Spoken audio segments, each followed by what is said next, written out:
Olá galerinha do oitavo ano, tudo bom? Como estão?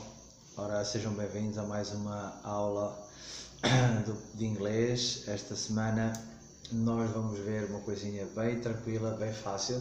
Aliás, alguns de vocês até já ouviram falar.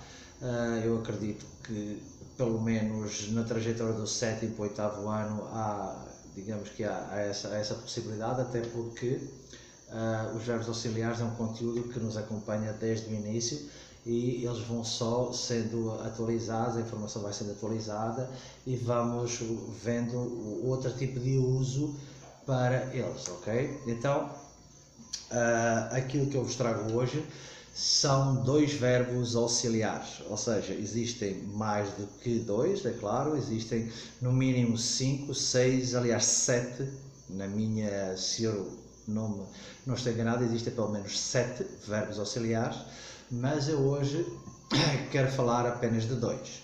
E vou falar de dois que servem para o presente. Porquê? Porque os verbos auxiliares, e vocês vão conhecer isso um pouco lá mais na frente, existem verbos auxiliares para o presente, verbos auxiliares para o passado, verbos auxiliares para o futuro, verbos auxiliares para o condicional, pronto, enfim, e por aí vai. Então o que é que acontece? Cada tempo verbal tem um ou mais verbos auxiliares. Neste caso, o presente tem dois verbos auxiliares. E esses dois verbos auxiliares, vocês já ouviram falar com certeza que é o verbo do e o does, ok? E alguns de vocês possivelmente agora já estão a perguntar-se, mas porquê dois verbos auxiliares para o presente? Porquê é que não pode ser só um? Se eu para os outros só tenho um verbo auxiliar, porquê é que para o passado só tenho um, para o futuro só tenho um, para o condicional só tenho um, porquê é que no presente vou ter que ter dois? Mas porquê dois? Enfim, bom, na realidade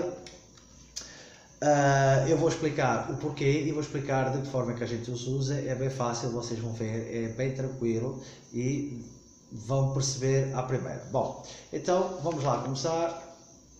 Cá está aquilo que vamos falar hoje. O do e o does, ok? Verbo auxiliar do presente, ok? Então a gente já sabe que o do e o does é um verbo, ou são verbos auxiliares para o presente. Ok, e isto significa o quê? Significa que eu tenho uma frase, ou quero fazer uma frase no presente, e não sei conjugar o verbo principal da minha oração, e eu preciso de arranjar uma forma de colocar a minha frase no presente. Então eu vou utilizar o quê? Vou utilizar um verbo auxiliar. No presente eu vou utilizar o do ou does, e eu já não tenho nenhum problema com o quê? Com o meu verbo principal. Então vamos lá ver assim.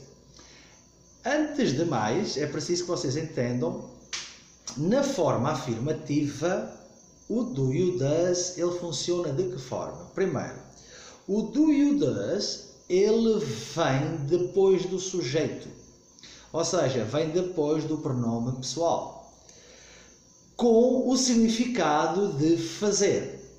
Do ou does, significado fazer qualquer coisa. Na afirmativa, vem depois do sujeito, ou seja, vem depois do pronome pessoal, do personal pronoun, ok? Recapitulando, a afirmativa, do, does, vem depois do sujeito, do vosso pronome pessoal e significa o quê? Fazer. Então vamos lá. Do, ele é utilizado com I, you, we e they. Novamente, do com I, do com you, do com we, do com they. Ou seja, eu só posso usar o do, o verbo auxiliar do, com estes pronomes pessoais, I, you, we e they. Então vocês já perceberam, e por exclusão de partes, que o does eu vou utilizar com quais? Com a terceira pessoa do singular, claro. He, she, it. Então o does, presente, eu utilizo para he, she, it. Ou seja, até eu tenho dois, reparem. O do eu utilizo para I, you, we, they. E o does eu utilizo para he, she, it. Então já estamos aqui a saber diferenciar do para primeira pessoa do singular, restantes do plural, e o does para a terceira pessoa do singular, he, she, it, ok? Então já entendemos porque é que eu tenho dois verbos auxiliares para o presente. Um vai funcionar com determinados subjects e outro vai trabalhar com outros subjects. Então é por isso que eu tenho dois. Então é necessário depois disso ver dois exemplos de como funciona na afirmativa. Repare, I do a lot of exercise. Reparem, aqui o meu sujeito e depois o que é que eu falei? O verbo auxiliar vem a seguir. Reparem aqui, ó, I do. O do porquê? Porque é a primeira pessoa do singular. I do a lot of exercise. Eu faço muito exercício. Reparem agora na estrutura com o quê? Terceira pessoa do singular. Já não é do e é does. She does a lot of exercise. Ela faz muitos exercícios. Ó, does vem a seguir ao sujeito. Foi aquilo que eu falei anteriormente. Fazer.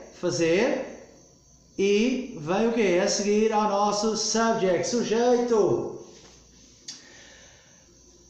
Nós vimos já noutras aulas anteriores que a interrogativa em inglês a gente faz com o quê? Fazendo a inversão do sujeito mais o nosso verbo. É isso mesmo. Então aqui é exatamente igual. Eu vou ter que fazer o quê? Vou ter que fazer a inversão do meu sujeito com o meu verbo auxiliar. Então aqui tenho. Vem primeiro o verbo auxiliar, do e does e do, e depois vem o meu sujeito, ó, you, e. Does you need a pen? Você precisa de uma caneta. Does he need a pen? Ele precisa de uma caneta. Reparem aqui, é exatamente a mesma coisa.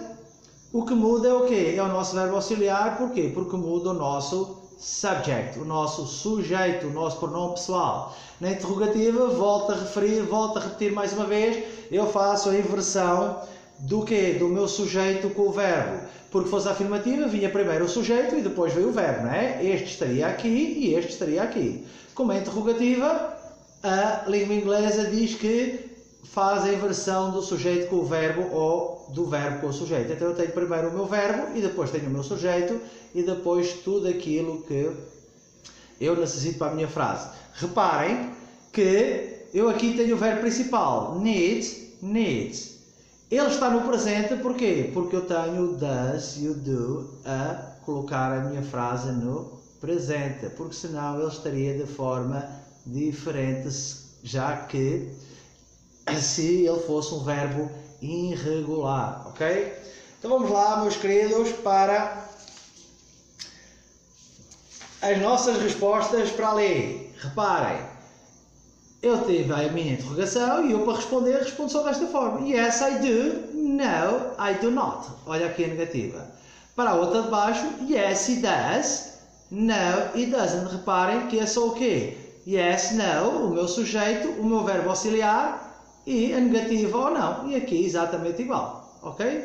Isto para quê? Para as questões que eu fiz inicialmente. Do you, does he? E eu aqui respondo na primeira, na afirmativa, yes, I do, e na negativa, no, I don't. E depois faço o mesmo para a segunda questão de does he need a pen? Yes, he does. No, he does not. Ok? Bom, e agora?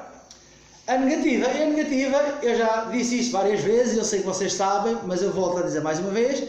A negativa em inglês faz com o quê? Faz acrescentando o prefixo ou a estrutura not a seguir ao verbo. Então aqui está mais uma vez para vocês relembrarem. Negativa, acrescenta not. Então reparem, meu sujeito, meu verbo auxiliar e depois eu acrescento not. Ok? I do not a lot of exercise. Eu não faço muitos exercícios. E serve para o does da mesma forma, ok? Bom, meus queridos, espero que tenham entendido e compreendido a estrutura do e does como verbo auxiliar, no sentido de, atenção, fazer qualquer coisa, ok? E agora chegou a hora de apresentar o vosso desafio da semana. Bom, eu vou-vos pedir que, ao vosso critério, à vossa escolha, vocês, como eu gosto sempre de pedir, até porque serve de incentivo para que vocês possam criar, ok? Eu vou pedir que vocês elaborem entre 3 a 5 frases para cada verbo auxiliar, para o do e para o does. É a vossa escolha, afirmativa, negativa, interrogativa, é a vossa escolha. Apenas pretendo que a obrigatoriedade seja 5 para o do, 5 para o does. Agora, se são mais interrogativas, se são mais negativas, se são mais afirmativas, fica ao vosso critério. Bom, meus queridos, qualquer dúvida é só me chamar pelo e-mail que eu responderei, estarei sempre disponível. E agora desejo um resto de boa semana, um forte abraço do professor Paulo.